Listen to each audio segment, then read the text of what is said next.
Hi friends, ನಾನಿವತ್ತು ಶಬರಿಮಲೆಗೆ ಹೋಗ್ತಾ ಇದ್ದೀನಿ. ಸೊ ಅಲ್ಲಿ ಯಾವ ಥರ ಇರುತ್ತೆ ಅಂತ ನಿಮಗೆ ನೋಡ್ಸೋಣ ಅಂತ ಒಂದು ವಿಡಿಯೋ ಮಾಡ್ತಾ ಇದ್ದೀನಿ.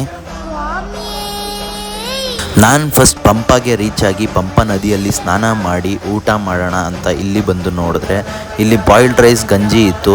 ಟ್ರೈ ಮಾಡೋಣ ಅಂತ ತೊಗೊಂಡೆ. ಅದರ ಜೊತೆ ಪಲ್ಯ ಕೊಟ್ಟರು. ಆ ಬಾಯ್ಲ್ಡ್ ರೈಸ್ ಜೊತೆ ಮಿಕ್ಸ್ ಮಾಡ್ಕೊಂಡು ತಿನ್ನಬೇಕಾಗುತ್ತೆ. ಏನಾದರೂ ಇಲ್ಲಿರೋ ಫುಡ್ ನಮಗೆ ಸೆಟ್ ಆಗಲ್ಲ. ಇಲ್ಲಿ ವಾಟರ್ ಬಂದು ಪಿಂಕ್ ಕಲರ್ ಇರುತ್ತೆ. ಇದನ್ನು ತುಳಸಿ ವಾಟರ್ ಅಂತ ಕರೀತಾರೆ. ಇಲ್ಲಿ ಇದೇ ಥರ ವಾಟರ್ ಸಿಗುತ್ತೆ, ನಾರ್ಮಲ್ ವಾಟರ್ ಬಾಟಲ್ ಸಿಗಲ್ಲ. ನಾನು ಊಟ ಮಾಡಿ ಬೆಟ್ಟ ಹತ್ತಕ್ಕೆ ಅಂತ ಸ್ಟಾರ್ಟ್ ಮಾಡಿದೆ. ಇಲ್ಲಿಂದ ಟೆಂಪಲ್ಗೆ ರೀಚ್ ಆಗಬೇಕಂದ್ರೆ 8 ಕಿಲೋಮೀಟರ್ಸ್ ಕಂಪ್ಲೀಟ್ ಮಾಡಬೇಕು. ನಾವು ಟೆಂಪಲ್ಗೆ ಎಂಟ್ರಿ ಆಗಬೇಕಂದ್ರೆ ಆಧಾರ್ ಕಾರ್ಡ್ ನೋಡಿಸಿ ಎಂಟ್ರಿ ಟಿಕೆಟ್ ತೊಗೊಬೇಕು. ಬಟ್ ಇಲ್ಲಿ ಎಂಟ್ರಿ ಟಿಕೆಟ್ಗೆ ಅಂತ ಯಾವುದೇ ಥರ ಅಮೌಂಟ್ ಪೇ ಮಾಡೋ ಹಾಗೆ ಇಲ್ಲ. ಹಾಗೆ ಬೆಟ್ಟ ಹತ್ತಕ್ಕೆ ಸ್ಟಾರ್ಟ್ ಮಾಡಿದೆ. ಹಾಗೆ ಇಲ್ಲಿ ಯಾರು ಬೆಟ್ಟ ಹತ್ತಕ್ಕೆ ಆಗೋದಿಲ್ವೋ ಅವ್ರಿಗೆ ಅಂತ ದೋಳಿ ಫೆಸಿಲಿಟಿ ಅಂತ ಇರುತ್ತೆ. ದೋಳಿ ಅಂದರೆ ಅವ್ರು ಎತ್ಕೊಂಡು ಹೋಗ್ತಾರೆ ನಮ್ಮನ್ನು ಮೇಲಕ್ಕೆ.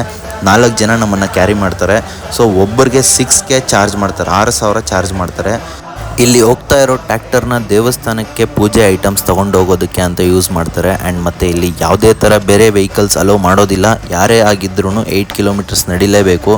ಮತ್ತು ಇಲ್ಲಿ ವಾಟರ್ ಪಿಂಕ್ ಕಲರಲ್ಲಿ ಇರುತ್ತೆ. ವಾಟರ್ನ ಸಮ್ ರೂಟ್ಸ್ ಹಾಕಿ ಬಾಯ್ಲ್ ಮಾಡಿ ಪ್ಯೂರಿಫೈ ಮಾಡ್ತಾರೆ. ಇಲ್ಲಿ ಇದೇ ಥರ ವಾಟರ್ ಅವೈಲೇಬಲ್ ಇರುತ್ತೆ. And normal water bottles available ಇರಲ್ಲ. ಇದನ್ನು ತುಳಸಿ ವಾಟರ್ ಅಂತ ಕರೀತಾರೆ.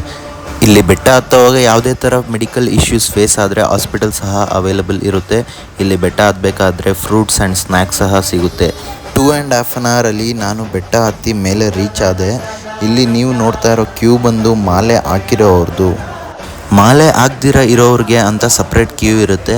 ಎಷ್ಟು ಮಳೆ ಇದ್ದರೂ ಜನ ಮಾತ್ರ ಕಡಿಮೆ ಇದ್ದಿಲ್ಲ, ಫುಲ್ಲು ರಶ್ ಇತ್ತು. ಮತ್ತು ಇಲ್ಲಿ ನೀವು ನೋಡ್ತಾ ಇರೋದು ಗೋಲ್ಡನ್ ಸ್ಟೆಪ್ಸ್. ಟೋಟಲಾಗಿ 18 ಗೋಲ್ಡನ್ ಸ್ಟೆಪ್ಸ್ ಇರುತ್ತೆ. ಮತ್ತು ಇಲ್ಲಿ ಬರೀ ಮಾಲೆ ಹಾಕ್ದವ್ರಿಗೆ ಮಾತ್ರ ಎಂಟ್ರಿ ಇರುತ್ತೆ. ನೆಕ್ಸ್ಟ್ ನಾನು ದರ್ಶನಕ್ಕೆ ಅಂತ ಹೋದೆ. ಅಲ್ಲಿ ವಿಡಿಯೋ ಮಾಡೋ ಹಾಗೆ ಇಲ್ಲ, ಬಟ್ ನಾನು ಮಾಡಿದೆ ನಿಮಗೆ ತೋರ್ಸೋಕ್ಕೆ ಅಂತ. ದೇವ್ರನ್ನ ನೋಡ್ತಾ ಇದ್ದರೆ ಸೀರಿಯಸ್ ಆಗಿ ಮೈಯೆಲ್ಲ ವೈಬ್ರೇಟ್ ಆಗೋಕ್ಕೆ ಸ್ಟಾರ್ಟ್ ಆಯಿತು. ನಾನು 30 ಮಿನಿಟ್ಸಲ್ಲಿ ದರ್ಶನ ಕಂಪ್ಲೀಟ್ ಮಾಡಿದೆ. ಮತ್ತು ಇಲ್ಲಿ 8 ಕಿಲೋಮೀಟರ್ಸ್ ರಿಟರ್ನ್ ಇಳಿಬೇಕು. ಅದಕ್ಕೆ 1 ಅವರ್ ಟೈಮ್ ತಗೊಂಡೆ. ಕೆಲವೊಂದು ಜಾಗಗಳೇ ಹಾಗೆ ತುಂಬ ಕಠಿಣವಾಗಿದ್ದರೂ ತಲುಪಿದ ಮೇಲೆ ಆಗುವ ಖುಷಿ, ಅದರ ಅನುಭವ ಎಲ್ಲವನ್ನು ಮರೆಸುವ ಜೊತೆಗೆ ನಮ್ಮನ್ನೇ ನಾವೇ ಮರೆತ ಹಾಗೆ ಆಗುತ್ತೆ. ಅದೇ ಶಬರಿಮಲೆ. ಇದೇ ಥರ ಹೊಸ ಕಂಟೆಂಟ್ಸ್ಗಾಗಿ ಲೈಕ್, ಶೇರ್, ಫಾಲೋ ಮಾಡಿ. Thank you.